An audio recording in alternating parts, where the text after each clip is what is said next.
PBBM to certify as urgent the rice tariffication law revision.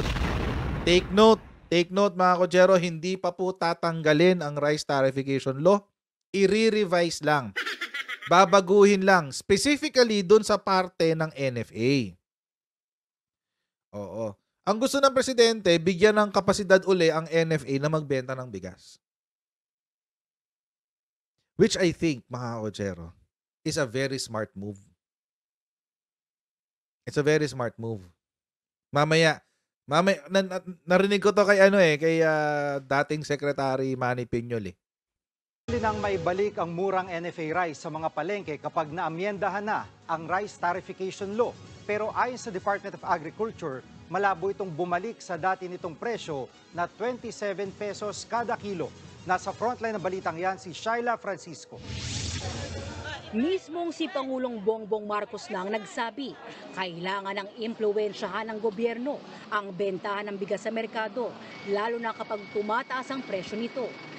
And as usual, wag po natin kalimutan mag-shoutout sa mga kaibigan natin sa Sendwave.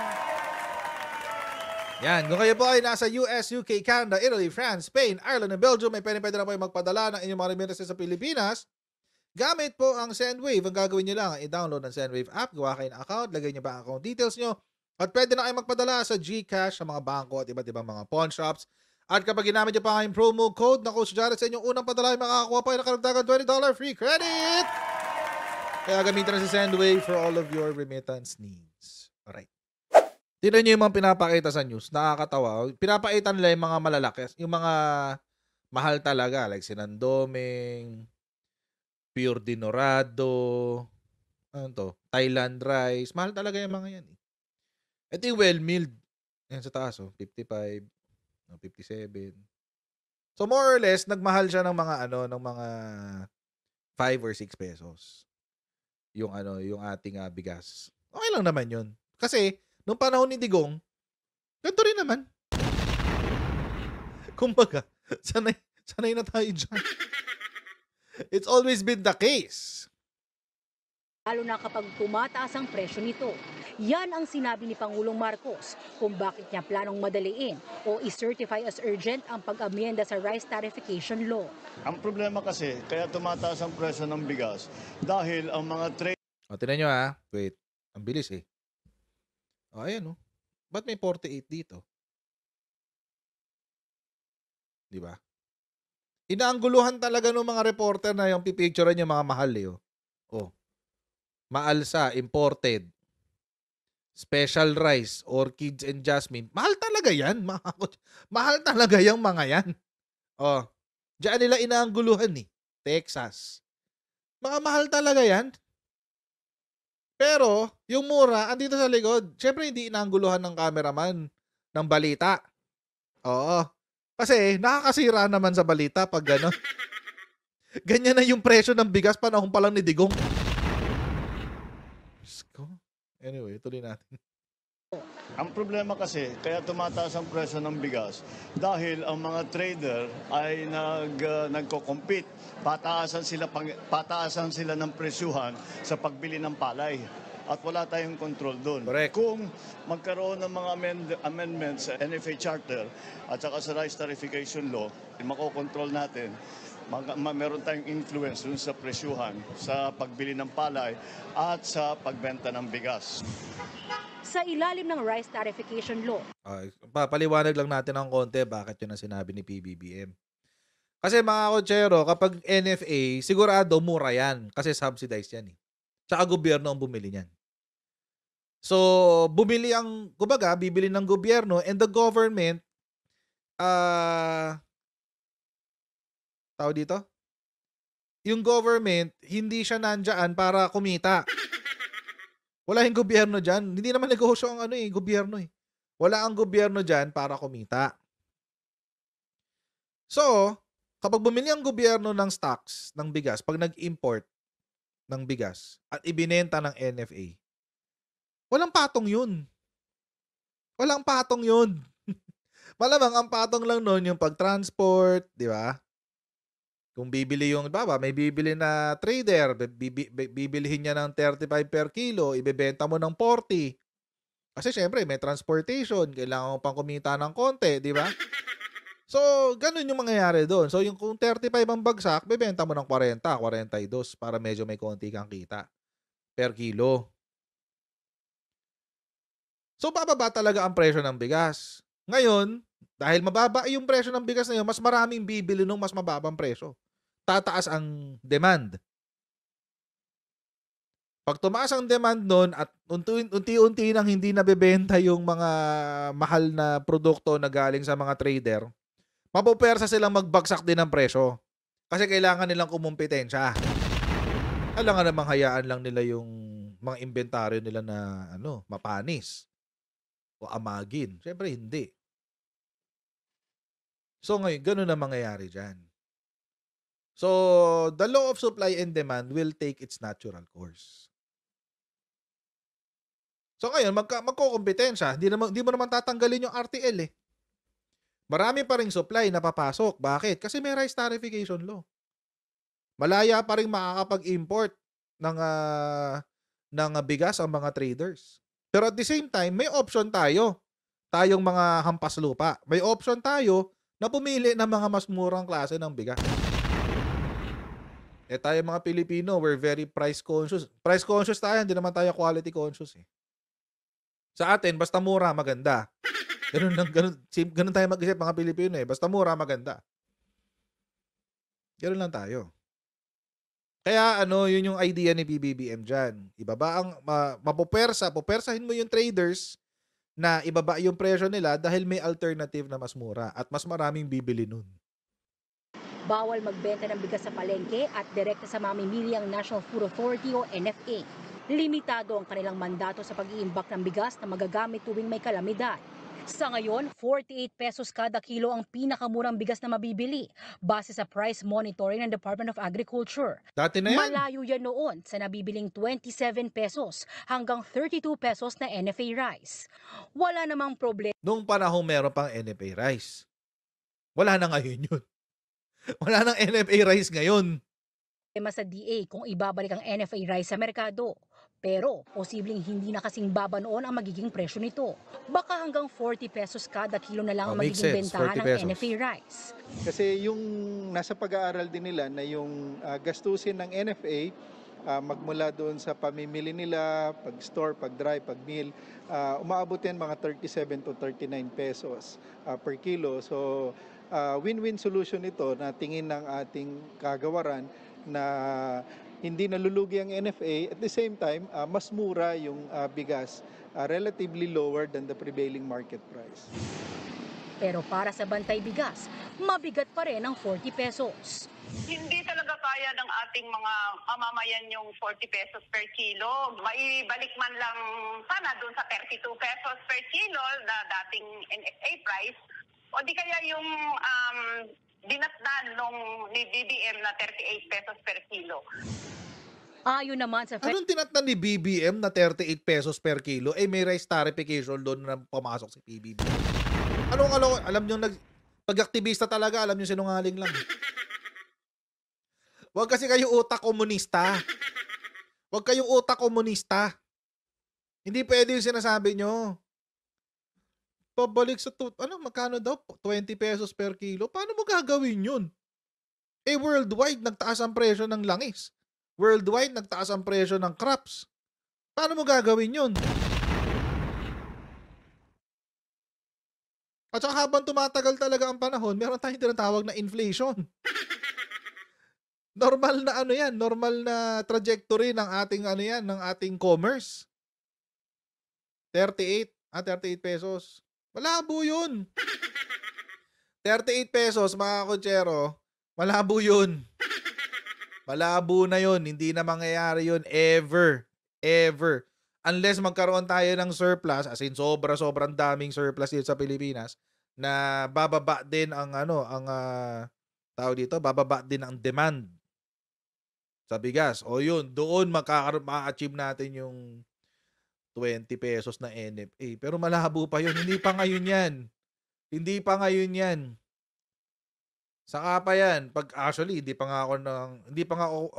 nga ako optimistic na mangyayari yan sa present administration. Won't. it won't happen in this present administration. Intay pa tayo mga 2 term pa ng like-minded person.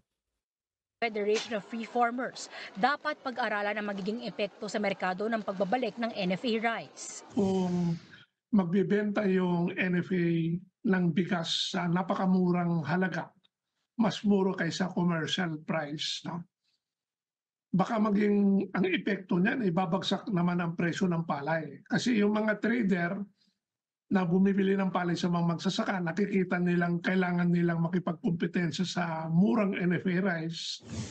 Dagdag pa ni Montemayor, mas Okay. importanteng pagtuunan ng pagbabalik ng iba pang mandato ng NFA tulad ng pag-inspeksyon ng bodega ng bigas ng mga pribadong sektor at pagbabantay sa stocks. Kabilang yan sa inirekomendang amendments ng DA sa Kongreso, pati na rin sa pag-aangkat ng NFA para sa kanilang buffer stock. Target maipasa ang amyenda sa rice tarification law bago mag-break ang Kongreso sa katapusan ng Mayo. Nagbabalita mula sa Frontline. Yun. Okay. Ano yung sinabi ni Montemayor kanina? Ang sabi niya, kapag daw bumalik ang NFA sa magbebenta ng murang bigas, baka tamaan naman daw yung traders. Yun nga yung goal eh. At least that's the objective sa ngayon. That's the objective for now. Ngayon, kung si NFA, ang concern niya is bababa daw yung farm gate price galing sa mga magsasaka. Eh di sa magsasaka kayo bumili. Why not? Yung traders naman, bumibili sila, imported eh. Tingin nyo ba yung mga traders na magsasaka bumibili? Not all of them. Not all of them. Mas mura kaya mag-import.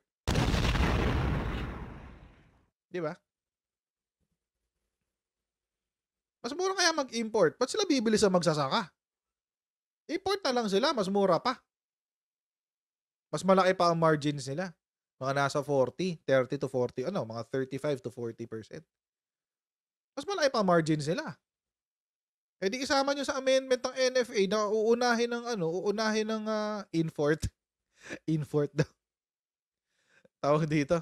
O di ilagay nyo sa amendment ng RTL, na ang NFA ay bibili sa magsasaka muna bago mag-import.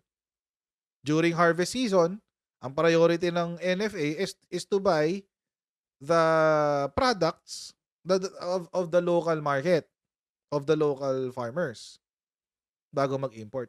Ganun naman kasi talaga dapat eh. Ubusin muna yung sa loob bago tayo bumili sa labas. Eh, nangyayari kasi ngayon, bibili muna sa labas pang supplement yung loob. Diba? Ganun ang nangyayari ngayon eh. Ganun kasi nangyari kay Digong. Ganun ang ginawang strategy ni Digong, ni William Dar, tsaka ni Digong. Ang strategy nila, para magmura yung presyo ng bigas sa Pilipinas, sige, buhusan natin ng bigas ang buong Pilipinas, mag-RTL tayo. Para mapilitan sila magbagsak presyo. Eh, nagbagsak presyo ba? Hindi. Ano nangyari? Nagkaroon ng rice cartel. Yun ang nangyari. Sabi ni Agriculture Secretary Chu Laurel, kaisa sa pagsusulong ng amyenda sa RTL, Rice Tarification Law. Sabi niya, sa pagharap ng kalihim sa House Committee on Agriculture and Food sa pagtalakay ng panukalang amyenda sa RTL, sinabi niya na dahil sa epekto ng climate change at kakulangan ng supply ng bigas sa world market, ay dapat lang na ipagpatuloy ang implementasyon ng RTL kasabay ng pagpapatupad ng amyenda dito. So, yun yung sinasabi niya. Yun palang strategy. Kahit merong amendment sa RTL, tuloy muna natin si RTL. Ituloy muna natin siya. Bakit? Kailangan pa natin ng bigas eh. Hindi pa tayo rice self-sufficient. Wala pa tayong ganun. Hindi pa tayo ganun. So, tuloy muna natin yung RTL. Pero, ibalik na yung pagbebenta ng NFA. Ayun. Suportado rin ng kalihim ang pagbabalik ng National Food Authority na makapagbenta ng bigas sa merkado bilang price stabilizer. So, yun ang punto ngayon ng NFA. Ang market ni NFA, mga kotsero, hindi yung mga high-end, yung mga may afford. Yung afford bumili ng bigas na mamahalin, go ahead, magmamahaling bigas kayo, walang problema. Ang market ni NFA, mga kotsero, yung mga hindi afford makabili ng mamahaling bigas. Kasama rin sa suhestyon ng kalihim ang pagpapalawig ng Competitiveness Enhancement Fund o Rice Competitiveness Enhancement Fund o RCEF na hanggang 2030 at ang reallocation ng pondo sa farm machinery, post-harvest facility, seed development at training and extension programs. Yan ang sinabi ng ating DFA Secretary. Pero syempre, ayun nga, galit dyan si Villar. Ang sabi ni Villar, wala naman nagreklamo dyan eh. Ba't di ba pinapansin? Wala naman nagreklamo dyan. Wala akong nadidinig na ganun. In fact, ang sinabi nila, they want to renew RTL. Ano ba yung renew? O di ba baguhin? Anong renew? Ay, bakit babaguhin? Kasi hindi siya effective. Ganun yun. Diyos ko. Feeling ko takot lang to si Feeling ko takot lang to si Villar na na maburay yung legacy niya. Or worse, baka kumikita rin kasi siya sa rice cartel. But that's only an assumption, okay? Hindi ko alam kung totoo yun or hindi. Sabi ni Cynthia, tanggol na tanggol talaga siya sa rice tarification. Cynthia Villar hits NFA. They have not proven to take care for rice farmers and consumers. Hindi naman kasi nag-aalaga ang NFA ng mga farmers eh. Okay? Yun ang sinabi ni Villar. Sabi niya, it should focus on the acquisition, maintenance, and distribution of rice for buffer stocking sourced from local farmers and for calamity assistance. NFA has a yearly budget of 9 billion pesos to do their local procurement. So anong sinasabi ni Villar? Bakit pa makikipagkompetensya ang NFA sa mga traders? Bakit pa? The senator also recalled a report on irregular sale of NFA stocks to selected commercial traders, namely G4 Rice Mill Corporation and NBK San Pedro Rice Mill. Okay. So, dahil daw may dalawang korap, dapat tanggalin ng NFA. Ganun. Dahil daw may dalawang taong nakipag-transaksyon sa isang illegal na bagay, dapat daw buwagin ng NFA. Di pag sinabi natin yan, dapat wala na pala tayong gobyerno. Mawalan tayo ng gobyerno, ma'am. Baka mawala ang Senado. Di ba? Dapat matagal na palang buwag ang Senado. Kung ang basehan natin, corruption lang. Di ba? Dapat pala meron tayong batas na kapag ikaw ay nasuspechahan, suspecha lang hindi pa nako-convict. Pag ikaw ay nasuspechahan na ikaw ay corrupt, dapat tanggal ka sa pwesto. Dapat pala, gano'n na lang ang ating batas. Nasulat na kayo ng gano'n. Di ba? Kung lahat ng ahensya na merong korupsyon ay bubuwagin natin, mawawalan tayo ng gobyerno. Mawawalan tayo ng gobyerno, ma'am. Paano na yon? They passed this sold palay and deteriorating or aging stocks and without undergoing a bidding process, after purchasing the grains in palay form at 23 pesos per kilo and sold as milled rice for 25 pesos per kilo, the government was said to have incurred a 12.5 million loss because of this. O tapos, anong punto? O di dapat pinrosecute nyo. Dapat pinrosecute nyo po, ma'am. Nakitaan nyo na pala ng irregularity. Anong ginawa nyo? We don't know. It was on March 4 when a total of 135 NFA officials were suspended pursuant to an order issued by the Office of the Ombudsman. And by the way, mga kotsero, nakakatawa nga, in a twist of fate, itong 139 na to, if I'm not mistaken, majority of them ay naibalik na sa serbisyo. Alam niyo kung bakit? Hindi napatunayan ng ombudsman yung aligasyon niya. Majority sa kanila, balik na sa serbisyo. Bakit? Kasi nakitaan na walang basihan yung complaint sa kanila. Imagine, na-suspend ka ng 1 buwan yata yun, o 2 buwan, tapos wala pala silang kaso laban sa'yo. Kawawa naman. But anyway, so yun ang sinasabi ni Cynthia Villar. Pero syempre, si Cynthia Villar, mga kotsero, oligarch yan. Oligarch. Ano ba yung oligarch?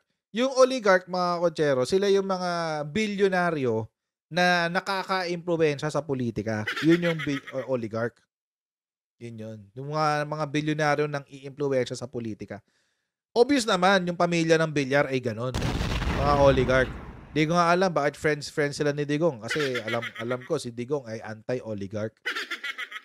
Yung tatay, si Manny Villar, naging senador. Tumakbo pang presidente yan. Yung asawa, senador ngayon. Yung anak, dating DSWD secretary, na senador na ngayon. Tapos may chismis, yung anak na babae, ay tatakbo ring senador. Wow. Hindi lang pala paglulupa ang business nyo. Pati politika, business nyo rin. Galing. Yun ang oligarch. DPWH pala. Ano ba sinabi ko? DSWD. DPWH. Yun. It's a family affair. Dapat talaga magkaroon na tayo ng ng batas on political dynasty. Dapat yung hanggang up to 4 degrees of consanguinity and affinity. Hindi mo pwede patakbuhin. Isa lang. Isa lang sa isang pamilya. Dapat ganun eh. Pakinggan natin sinabi ni former secretary Manny Piñol tungkol dito sa RTL. Panoorin natin to. Kasi maganda yung sinabi niya tungkol dito eh. Sa panukalang pag-amyenda sa Rice Tarification Law, pag-uusapan natin kasama si dating Agriculture Secretary Emmanuel Manny Piñol. Magandang tanghali po, sir. Magandang tanghali din po sa inyo, lalo na kay Eddie Jonathan. Sir, sinabi ni Pangulong Ferdinand R. Marcos Jr. na isa-certify niya bilang urgent ang panukalang pag-amyenda sa Rice Tarification Law. Ano po ang masasabi niyo dito?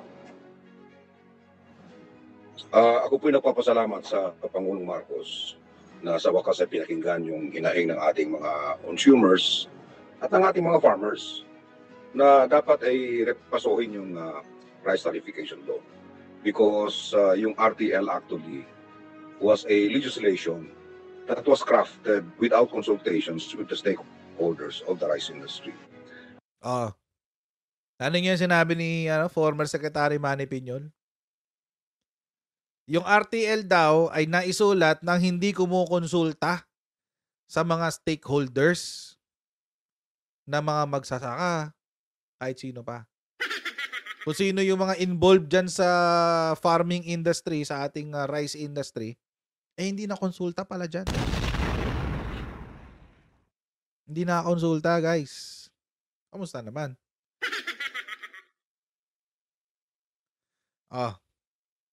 Tapos pinagtatanggol pa sila ngayon. Tigilan ako. Noong tinanggal nila yung powers ng gobyerno to supervise and regulate the rice industry, na-control ng tinatawag nating rice cartel o yung mafia sa bigas. Yung supply at saka presyuhan ng bigas sa merkado. Kaya nga noong 2018, ang presyo ng bigas lang ay 38 pesos per kilo. Ang sabi ng mga proponents ng RTL, ipababa daw by 7 pesos. Ano nangyari? Ngayon, 60 pesos yung kilo ng bigas. At ang nasisisi, yung administration na ito. When the truth is that this problem started when the economic managers of the previous administration rammed down our throats this idea of liberalizing the rice industry instead of protecting our local rice industry and protecting the consumers. Ano sabi ni Manny Piñol? Ano sinabi ni former Secretary Manny Piñol? Pinwersa daw tayong tanggapin ng RTL? It was rammed down our throats? Pinwersa tayo, mga kotsero, ng sino daw? Previous administration? Ay, kaya pala. So, ang sinisisi nitong mga DDS na to, si PBBM, pero ang totoong ugat pala niyan ay si Digong. Si Digong ang ugat ng problema natin ngayon sa bigas.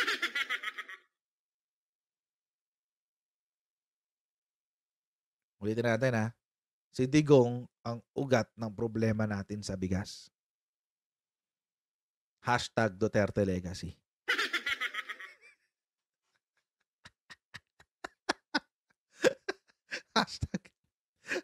Duterte Legacy. Ulitin nga natin yung parte na yun. Sana. When the economic managers of the previous administration Ay. rammed when the truth is that this problem started when the economic managers of the previous administration rammed down our throats this idea of liberalizing the rice industry instead of protecting our local rice industry and protecting the consumers. So pinag-iayabang ngayon ng mga proponents ng RTL na maabot daw sa mahigit 20 billion ang tariff na nakokolekta from rice importation. Ang hindi nila kinikwenta, magkano naman ang naidagdag na bayad ng ating mga rice consumers dahil sa pagtaas ng presyo ng bigas. Sa computation ko, 68 billion. So what? Wow. Akalain nyo yun. Ang sabi, ang gobyerno daw, kumita ng 20 billion dahil sa RTL, no? Dahil sa rice tariffication. No? Siyempre, tariff yan. Mga taxes yan eh. Oh. Kumita daw ng 20 billion ng ating gobyerno sa RTL. Pero ang hindi raw kinukwenta ay ang impact o ang dating nito, ang puwersa ng dating nito sa mga consumer, sa atin mga hampas lupa. Tayo daw, in total, ay gumagastos ng 68 billion para lang makakain ng bigas. Grabe. Kamusta naman ang imbalance nun? Imagine, kumita ang gobyerno ng 20 billion. Tapos tayo, gumagastos ng 68 billion. 60 billion plus daw eh. 68 or 60 billion plus. Para lang makakain ng bigas. Magkano naman ang naidagdag na bayad ng ating mga rice consumers dahil sa pagtaas ng presyo ng bigas? Sa computation ko, 68 billion. 68 so what billion is daw. 20 billion compared to 68 billion na additional expense ng ating mga rice consumers? So the President right now is correct in calling for the amendment of this flawed legislation. Kailangan ibalik yung NFA rice sa merkado sapagkat yan ang takuhan ng mga kailangan ibalik sa supervision ng gobyerno yung rice industry. We cannot allow the staple food of the Filipinos to be controlled by the rice cartel. And I would like to thank the President for this. So, Gob, lumalabas po na isa sa mga gusto niyong i-amyenda sa rice tariffication law yung maibalik sa National Food Authority ang pangyarihan na magbenta ulit ng bigas sa merkado. Gaano po ito kahalaga? Importante yan na ADG Jonathan sapagkat alam mo noong panahon na meron pang NFA rice sa merkado, yung mga mahihirap na consumers pwedeng tumakbo doon sa pila ng 27 pesos. Ngayon wala silang pwedeng takbuhan. Saan sila pupunta? Sapagkat wala ng participation ng NFA sa rice industry. In fact, they've been reduced to a buffer stocking agency. Correct. At pati yung pagbenta ng bigas nila, nagkaproblema sila sapagkat ayon sa RTL, bawal na ibenta ng NFA sa merkado yung kanilang excess or aging stocks. And that was precisely the reason why problema yung NFA na nagka-issue na nagbenta sila sa mga traders. Walang magagawa ang NFA doon. They have to sell to the traders because that's the law. Okay. Sir, gaano po kalaki ang ibababa sa presyo ng bigas kung maaamyendahan itong rice tariffication law?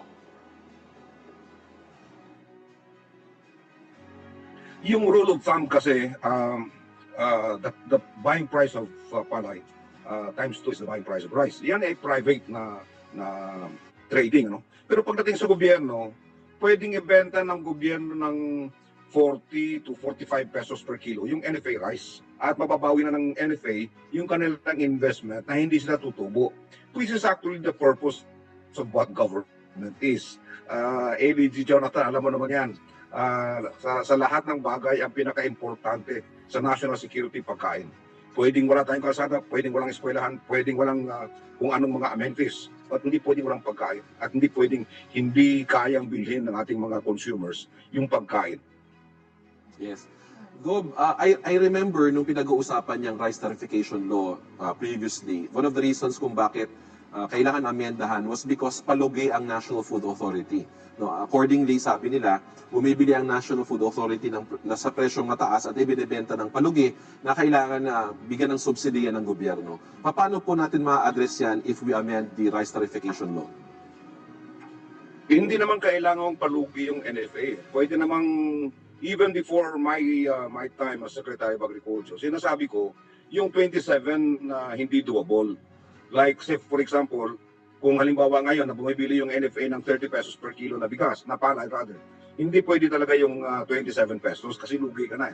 So, ang ibig sabihin, i-compute natin na ang presyo ng bigas ay doon sa level na hindi malulugi sa NFA. Like, say, for example, sabi ko nga kanina, 30 pesos, pwede mong ibenta ng 45 pesos yung bigas. Most mura pa rin yan kaysa sa presyo ng bigas ngayon sa merkado. Babawiin ng NFA yung kanilang ibang expenses sa darak, tiki-tiki na pwede nilang ibenta para ma-recover nila yung ibang expenses. But what is important is this. In these times when almost all prices of food commodities are soaring beyond the reach of ordinary Filipino consumers, I think it is the moral obligation of government to provide an option for the poor consumers na pwede nilang takbuhan at makabili sila ng bigas na makakain nila 3 times a day.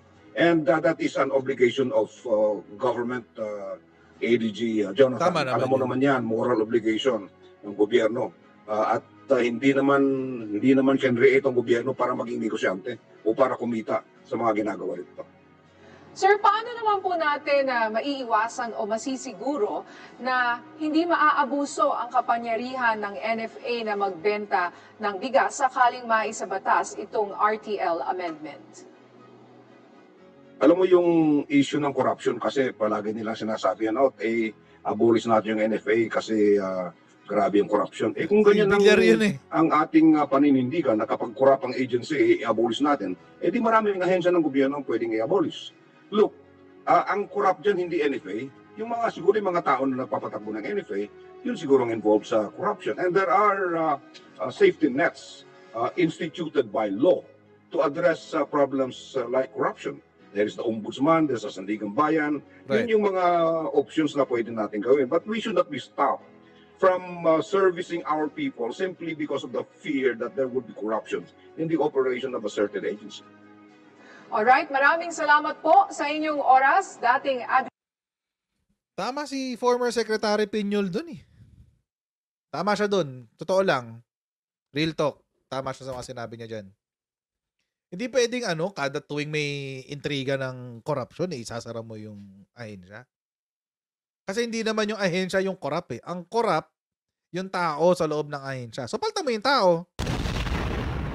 Ganun lang kasimple yun. Pag napatunayan mo na may corrupt kang tao sa loob ng ahensya, di palta mo yung tao. Kasi mga kotsero, kung ang sistema natin, papalitan natin yung abolish mo yung ahensya dahil merong pira-pirasong mga corrupt dyan, mawawalan tayo ng PNP, mawawalan tayo ng Kongreso, mawawalan tayo ng DSWD, mawawalan tayo ng barangay chairman, marami yung mawawala, marami talaga, promise. Baka pati Office of the President mawala, hindi natin alam. 'Di ba? So kalokohan 'yun. Kalokohan 'yun. Paltan nyo yung tao. Huwag nyo i-abolish yung ahensya. Ngayon, kung mapapatunayan nyo na wala na talagang kwenta yung ahensya, as in parang ginawa ni PBBM dun sa Manila North, hindi pala Manila. Sa North Rail. Anong ginawa ni PBBM? In-abolish niya. Wala nang kwenta yung North Rail eh. Walang kwenta eh. Di in-abolish. Yung sa Mindanao, yung Mindanao Railway, in-abolish din. Bakit? Hindi nagkaroon ng hindi nagkaroon ng resulta. Yung paikipag-uusap sa China. So, paltan nyo na rin yung DepEd Secretary. Maisingit eh. Kasi wala siya silbi. Inutile. Diba? Maisingit lang eh. Pero bakit nga ba nagkaroon ng RTL? Kwento ko sa inyo. Nadulas na dyan si Villar dati. Imagine panahon ni Digong 2018, 50 to 60 pesos per kilo. Nagkalayo ba sa today? Hindi naman. Panahon pa ni Digong yung 50 to 60 per kilo na yan. Anyway. Bakit ba nagkaroon ng RTL? Ano yan? Finlex yan ni Cynthia Villar. I wrote the rice tarification law. You know, we wrote that rice tarification law because in 2018, the price of rice rose to almost 50 to 60 pesos per kilo. And that is the only time President Duterte became unpopular because rice is a political crop. When nagmamahal ang rice, nagiging unpopular ang president. And so what? So what if the president becomes unpopular? So ang sinasabi dito ni Papa-facepalm ka na lang eh. Anyway. Ang sinasabi dito ni Villar, sinulat namin yung rice tarification law dahil nagiging unpopular na si Digong? Ang ganda naman pala ng purpose ng bill na yon. Para pagandahin at pabanguhin ang pangalan ni Digong. So what? So what? Kung maging unpopular yung president. Ang importante, dapat ang sinabi mo kasi, Cynthia Villar, pag nagmamahal ang rice, maraming Pilipino ang hindi naaain.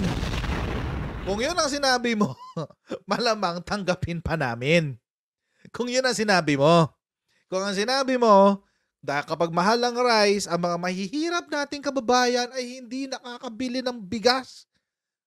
Pwede pang ilusot yan. Pero hindi yun ang sinabi mo, Cynthia Villar. Kung hindi ibenta na lang kanilang lupa sapagkat meron na po tinatawag na rice tarification. I wrote the rice tarification law. You know, we wrote that rice tarification law because in 2018, the price of rice rose to almost 50 to 60 pesos per kilo. And that is the only time President Duterte became unpopular because rice is a political crop. When nagmamahal ang rice, nagiging unpopular ang president. Tapusin natin siya. Sige, tingnan natin. And the World Bank, we signed that WTO agreement in 1995, and they gave us 25 years to be competitive, but we failed to be competitive after 25 years. And if we don't open or liberalize the importation of rice, they will bring down our credit rating. And we have plenty of loans abroad, and we have to pay higher interest for those loans, so it will be a loss to the Philippine government. Okay. Una, ginawa ang RTL para isalba at pabanguhin ang pangalan ni Digong. Pangalawa daw ay para tayo ay makasunod sa terms ng WTO and World Bank. Dahil hindi raw tayo nag-improve ng ating rice competitiveness for the past 25 years. Okay. Sige. So bakit pag-i-import ng bigas ang naisip yung solusyon? Competitiveness pala ang habol nyo. So, how can you be competitive if you are importing rice? Ulitin ko lang. Gagawin ko ng example na ganito na makaka-relate tayong lahat.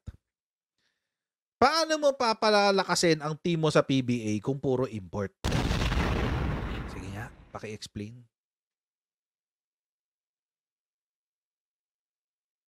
Paano mo mapapalakas yung team mo para sa Governor's Cup kung ang team mo ay sanay sa import? Ano, kukunin mo lahat ng import tapos gagawin mo si Filipino citizen para lang makapasok sa Governor's Cup? Ay, sa All Filipino pala, Governor's Cup. Sa All Filipino? May All Filipino pa ba? Kasi nung bata ako, may all Filipino pa eh. Ganon din sa RTL. Paano mo papalakasin ang tawag dito? Ang rice competitiveness ng Pilipinas kung lahat ng bigas na mga galing sa Pilipinas ay ini-import mo rin galing Thailand, galing Vietnam, galing India. So, ang RTL, tandaan natin mga kaibigan ha, tandaan natin to, ang sinabi ni Villar. Ang RTL ay para, number 1, to make FPRRD popular again. Yun pala, pampasikat lang pala kay Digong. Ngayon, ano nangyari? Dahil nagka-RTL, ang naging natural na produkto niya, maliban sa nagmahal ang presyo ng bigas, ay ang rice cartel. Dahil sa rice cartel, napababa ang presyo ng bigas? Hindi. Kahit bumabaha sa Pilipinas ng bigas, bumababa ang presyo ng bigas? Hindi. Bakit? Sila yung nag-uusap eh. Sila yung nagsasabi, ganito bentahan natin ha. Kailangan, mataas tayo palagi para maraming Tapos nauso pa yung rice hoarding. Nangyari pa yan. Galing, di ba? Galing-galing naman yan. Galing-galing naman that girl. My goodness. So, aamyendahan ngayon ng RTL. Thank you very much, Mr. President.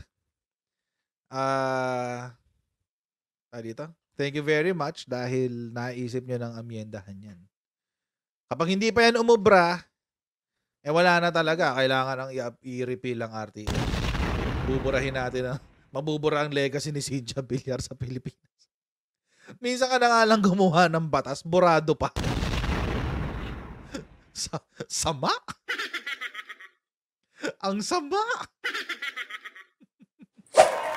So, again, mga Ochero, maraming po salamat sa iyo patuloy na pagsubali sa ating channel. Huwag niyo pong kalimutan mag-like, mag-share, at mag-subscribe sa ating Coach Jared YouTube channel. And paki-follow na rin po tayo sa ating Facebook page na Coach Jared, and I'll see all of you in our next Coach Jared Live. God bless you and see you next time, guys. Bye!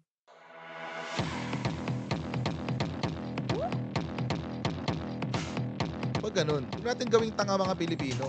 Mas maganda kasi nasa lugar ka ng tama kaysa yung pinipilit mo yung pagkakamali.